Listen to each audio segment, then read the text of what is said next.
Here we go again. I'm going to the gym again, and getting back workouts.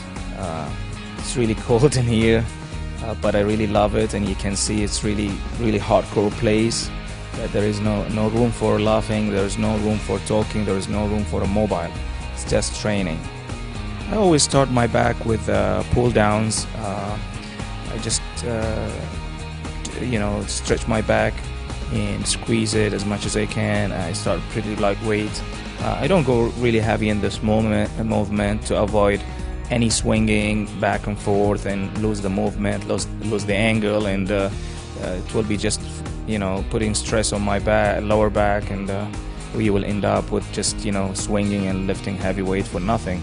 I'm trying to find the right angle for my back, and if you can see, I don't go backward or forward. I just end up where I start the movement. And if I don't do pull downs, you'll find me doing chin-ups with weights or anything with pull downs, but I don't start with rowing machines or any cables from below.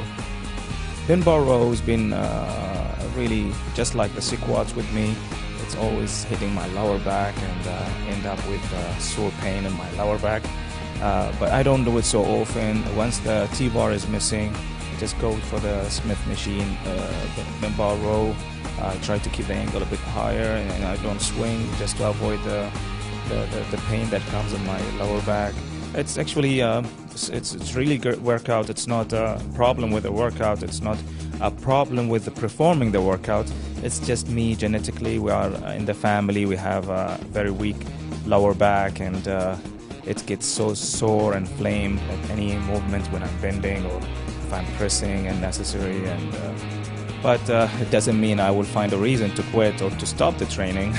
I'll keep doing it, and I'm not gonna give an excuse.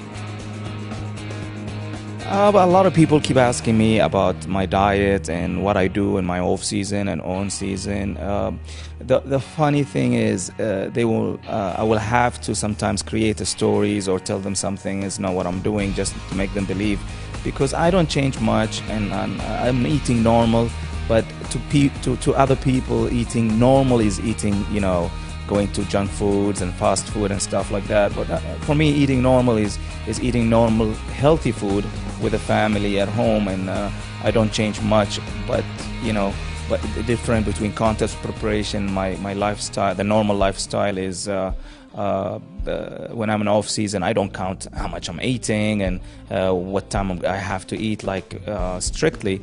But when it comes to contest preparation, I have to count each meal, and it should be precisely counted. And the timing is very important when the contest preparation, to avoid the catabolic and to avoid losing the muscles and stuff like that.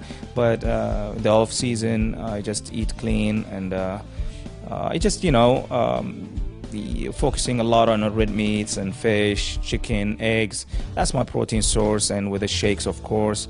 The carbs is mainly brown rice, oats, potatoes, and I don't just because I'm not a fan of carbs a lot. But if there is any carb in my meals, will be one of these that I mentioned.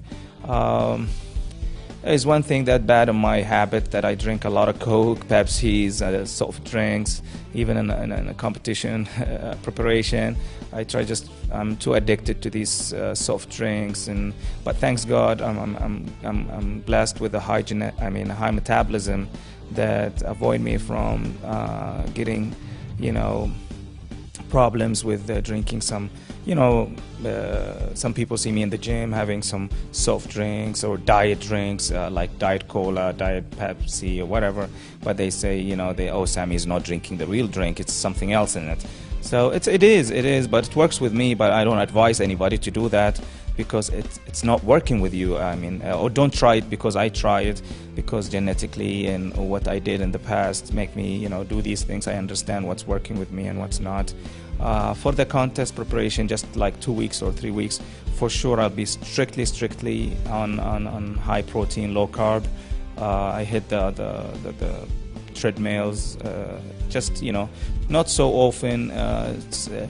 I remember always that I am amateur, and I have to play in a category. I'm not a professional anymore. it's just, you know, when you're professional, you just train to look as best as you can be. But when you amateur, you have to fit yourself in a certain category. And if you're going with a national team, to avoid to be with your other colleague of your country, and you will lose points for nothing. You will beat your own guy from the same country. It's different than when each of you in different classes to make points for the country. This one a little bit annoying sometimes for us as amateur, because it limits your growing, it limits your plan. Because if you want to go to the next level is going next class, and next class there is another guy from your country. So you have to stay the way you are, not changing. And but you know, sometimes if I add more size, like what I did at the Arnold Classic, I end up like going in a heavyweight. Below 100 kilos. At the World Championship I was below 90 kilos, but I'm not going to lose my muscles every time. Then there is no point of doing off season and building quality muscle.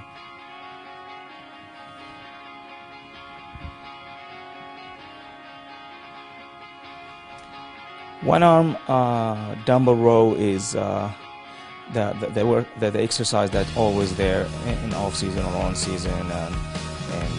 Some people think that I really have very small waist and make me symmetrical. Maybe one of the reasons that genetically, and the second reason for sure, having the V shape from the back and front, and keeping the exercises that keep me having the V taper, and this one is really helping me. I don't cheat on this movement, and I just keep, you know, strictly rowing and squeezing, stretching, squeezing and stretching. And I do the proper weight, and if I can go heavier, I will drive it, but I'm not going to injure myself or make the movements look ridiculous just to impress some other people in the gym.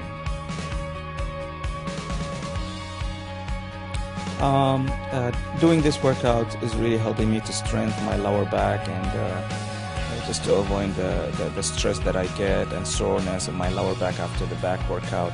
It's you know, they call it good morning or hyperextension if you're doing it in a machine. But I didn't find that machine to do the hyperextension, so I did it with a dumbbell. It's really, you know, it's the old schools. It allowed me to squeeze even more. I don't go too low to avoid working the hamstring or the glutes. Some people go too low, but you know, you go to the angle that you feel that it's enough. You don't work the two muscles at the same time. So I go up to my knees with a dumbbell and squeeze my back at the end, and it works like the Christmas tree, lower back. It's really good to give a finishing for your back workout, and support my back for the next time legs workout or back workout.